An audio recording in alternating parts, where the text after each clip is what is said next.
তবে আমি দেখেছি আপনাদের কাছের লোক ভাইজান কিন্তু সেখানে গেছিলেন এবং তিনি যে সাধারণ মানুষের পাশে রয়েছেন এটা আমার ভালো লেগেছে। ভবিষ্যতে ওই পশ্চিমবঙ্গের একমাত্র বিরোধী মুখ হতে পারে, কারণ বিজেপির এখানে খুব একটা সম্ভাবনা আমি দেখছি না। সুতরাং এখানে আর রাজনীতির মঞ্চ এমন একটা মঞ্চ দেখুন, মানে যখনই নিজের দলের বিরুদ্ধে কোনো অভিযোগ উঠবে সেখানে তারা যাবে না কেন? আপনার কাছে খবর ছিল না ভাঙড়ে 500 মিটারের মধ্যে যেখানে গণ্ডগোল সেখানে শাসক দল পিটিয়ে মেরেছিল বলে পুলিশ ঢিল ছোড়া দূরত্বে পুলিশ যায়নি। চোপড়ায় জেসিবির ঘটনা বলে তার ভাইকে তা পিটিয়ে মারছে, তার মেয়েটাকে রেপ করার চেষ্টা করেছে, সেখানে পুলিশ যায়নি। এ তো আপনাদের জানা কথা। জামালউদ্দিনের কেসে যখন সেই মহিলা গিয়ে অভিযোগ করছে, সেই মহিলার হয়ে কেউ দাঁড়ায়নি, পুলিশ তার অভিযোগ নিতে যায়নি। এটাও স্বাভাবিক ব্যাপার, কেউ যাবে না। কিন্তু যদি হতো যে এটা তাদের দলের কোনো লোকের কিছু হতো, তাদের দলের লোকের সাথে অন্য দলের লোকের কোনো গণ্ডগোল হতো, দেখতেন তখন সব দলে দলে চলে যেত মন্ত্রীরা, নেতা মন্ত্রীরা, মুখ্যমন্ত্রী ফোন চলে আসতো। এখানে তো রাজনীতি ছাড়া আর কিছু চলে না, এখানে মানুষের সিম্প্যাথির জন্য তো কিছু নেই। আপনারা এইটা থেকে একটা জিনিস পরিষ্কার কি জানেন তো, ভোট নেওয়ার সময় ভোট চলে গেলে মানুষের বিপদ হোক, মরে যাক, বেঁচে যাক, কি হয়ে যাক, মানুষ কিছু হয়ে যাক, তাদের কোনো মাথা ব্যথা নেই। ভোট হয়ে গেছে ব্যাস, সেটাই শেষ। না হলে পার্লামেন্টে গিয়ে, বিধানসভায় গিয়ে একে অন্যের পার্সোনাল ব্যাপার নিয়ে কেউ কথা বলে, পার্সোনাল ব্যাপার নিয়ে কেউ সুর চড়ায়, সেখানে নিজের রাজ্যে নিজের কনস্টিটিউশনের কথা না বলে।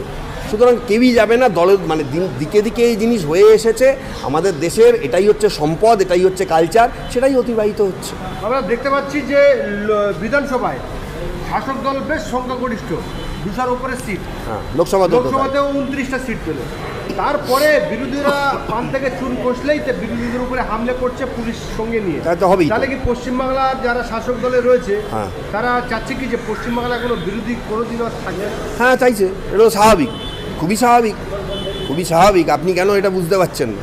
এটা সব দলই চায়, কিন্তু আপনাকে এটা ভারতবর্ষের রাজনীতি, এটা তো, এবং আমাদের এই রাজ্যে জিনিসটা ভীষণভাবে আরও বেশি করে প্রকট। কারণ হচ্ছে এখানে বিরোধী থাকলেই, কারণ এখানে জাস্টিস অমৃতা সিনহার ঘরে, আপনার মনে আছে কি না জানি না, পঞ্চায়েত ভোট নিয়ে একটি মামলা হয়েছিল। সেখানে বিধায়ককে হচ্ছে পঞ্চায়েত প্রধানকে সেখানে কিন্তু আনা হয়েছিল এবং সেখানে তাদেরকে বলা হয়েছে যে পঞ্চায়েত প্রধানকে জাস্টিস জিজ্ঞেস করেছিলেন যে কেন এরকম চিটিংবাজি, কেন কিছু। তখন বলছে আমি বুঝতে পেরেছি কেন আপনারা এই জিনিসটা করেন, কারণ 5 বছরের খাওয়া দাওয়ার লাইসেন্সটা, তোলার লাইসেন্সটা আপনারা এখান থেকে পেয়ে যান, যার জন্যই এত অনিয়ম, যার জন্যই এত চিটিংবাজি। সুতরাং বিরোধীরা থাকলে তো সেই জায়গাটা বিরোধীদের হয়ে যাবে, সুতরাং তারা কেউ যাবে না। এটা খুব স্বাভাবিক ব্যাপার, এটার মধ্যে অস্বাভাবিকতা কিছু নেই। এবং আপনি হয়তো ভুলে গেলে চলবে না, এই জিনিসটা সিপিএমও করতো। তখন আপনার ইউটিউবার এত ছিল না, মিডিয়া এত ছিল না বলে আজকের এই ঘটনাটা হয়তো প্রকাশ্যে আসেনি। কোন দলটা করেনি? যে দলই ক্ষমতায় আসে এই রাজ্যে, তারা মনে করে আমি এই রাজ্যের বাবা বা মা, আমি যা বলবো সেইভাবেই চলতে হবে। নাহলে আপনি দেখুন আজকে এই যে অনুদানের ঘোষণা হয়েছে, জনগণের ট্যাক্সের টাকায় 85,000 টাকা করে অনুদান। শুধু তাই নয়, আমি একজন হিন্দু, কিন্তু তাও আমি বলবো যে এই অনুদানটা দিয়ে জনগণকে তো আপনি আরও ডুবিয়ে দিচ্ছেন। মানুষের জন্য আপনি কি করছেন? মানুষের জন্য আপনি আদৌ কিছু করেছেন?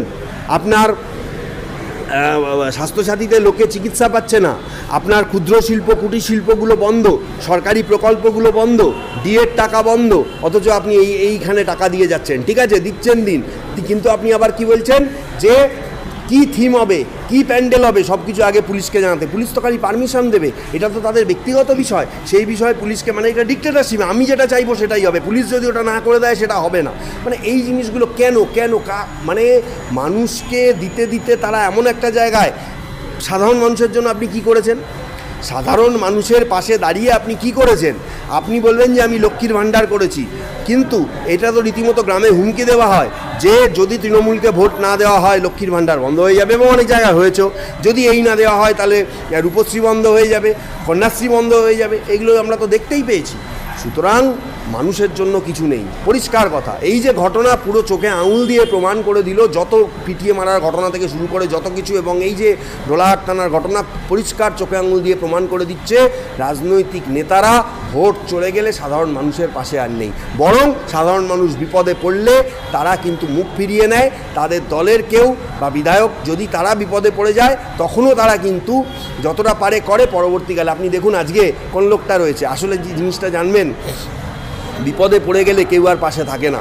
আজকে পার্থ চ্যাটার্জির সঙ্গে কজন লোক দেখা করতে যাচ্ছে জেলখানায়, অনুব্রত মণ্ডলকে ছাড়ানোর জন্য কজন চেষ্টা করছে, জেলখানায় কজন দেখা করতে যাচ্ছে, আজকে খাদ্যমন্ত্রী এতদিন জেলে কজন তার খোঁজ খবর নিচ্ছেন।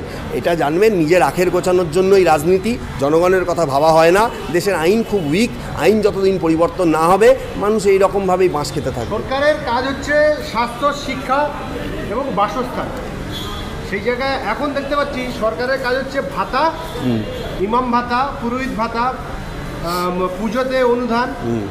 এইভাবে কি দেশ চলা সঠিক পথে চলছে কি বলে মনে হয়? না, সঠিক পথে চলার দরকার নেই তো। উনি দেখছেন যে দেশ রাজ্যের মানুষ সঠিক চলুক, বেঠিক চলুক, শিক্ষা পাক না পাক, মরে যাক বেঁচে থাক, তার কিচ্ছু দরকার নেই। তার খালি ভোট নিয়ে দরকার। ভোট পেতে গেলে কতগুলো সমীকরণ আছে। কি সমীকরণ? গ্রামের মহিলাদের লক্ষ্মীর ভাণ্ডার দিয়ে দাও। আচ্ছা, কেউ মারা গেলে মহামেডান যদি হয়, মুসলমান যদি হয়, কবরে যখন যাবে তাকে 2000 টাকা করে ভাতা দিয়ে দাও। হিন্দু হলে পোড়ানোর জন্য 2000 টাকা দিয়ে দাও।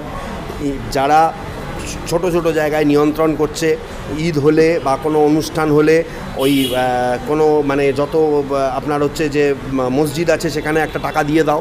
তারপর হচ্ছে ইমামদের একটা ভাতা দিয়ে দাও, পুরোহিতদের ভাতা দিয়ে দাও এবং পুজোতে ভাতা দিয়ে দাও। এইগুলো হলে কি হবে? তারা দেখছে যে যারা মাসকে নিয়ন্ত্রণ করে, ক্লাব নিয়ন্ত্রণ করে, বা ধরুন একটা ধর্মের বিশেষে যেখানে নামাজ পড়তে যান মুসলিমরা সেখানে মসজিদে, তাহলে ইমামকে ভাতা দিলে মসজিদে যে ইমাম সাহেব তিনি তাহলে এই দলের হয়ে কথা বলবেন বা বলবেন যে সব ঠিক আছে। মন্দিরে যারা যান হিন্দুরা তারা এইগুলো করবেন। এই ব্যাপারগুলো নিয়ে তারা দেখছে আমি আমার সেই লোকগুলোকে ঠিক রাখি, তাহলে আমার ভোটটা চলে আসবে। জনগণ মরল কি বাঁচলো তার মধ্যে এই পিটিয়ে মারার ঘটনা, এই ঘটনা আরও যখন গণ্ডগোল হচ্ছে, সাধারণ মানুষ যখন মার খাচ্ছে, তখন আশ্চর্যভাবে নিশ্চুপ। এবং আছে তার পুলিশ বাহিনী, পরিষ্কার আছে তার পুলিশ বাহিনী। বেশি কিছু হলে পুলিশ দিয়ে পিটিয়ে দাও, লেলিয়ে দাও পুলিশকে, এবং পুলিশ গিয়ে মারধর করে লোককে মেরে দিচ্ছে, বা পুলিশ গিয়ে অ্যালিগেশনটাকে ধামাচাপা দেওয়ার জন্যই তো আজকে এত বড় ঘটনা। সেখানে কখনো শাসক দলের লোকজন যেতে পারে বা তৃণমূলের লোকজন সেখানে তাকে যেতে পারে? কখনোই তারা যাবে না।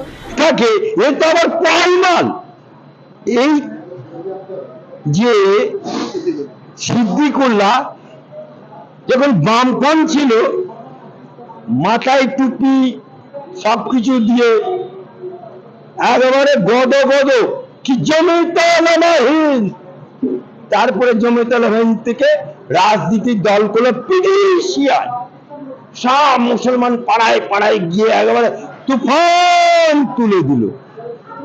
তারপরে সেই মুসলমানদের কত প্রাণ গেল, কত ছেলে জেলে গেল, কত লোকের বাড়ি ঘর তোর পুড়িয়ে দিল বামফ্রন্ট।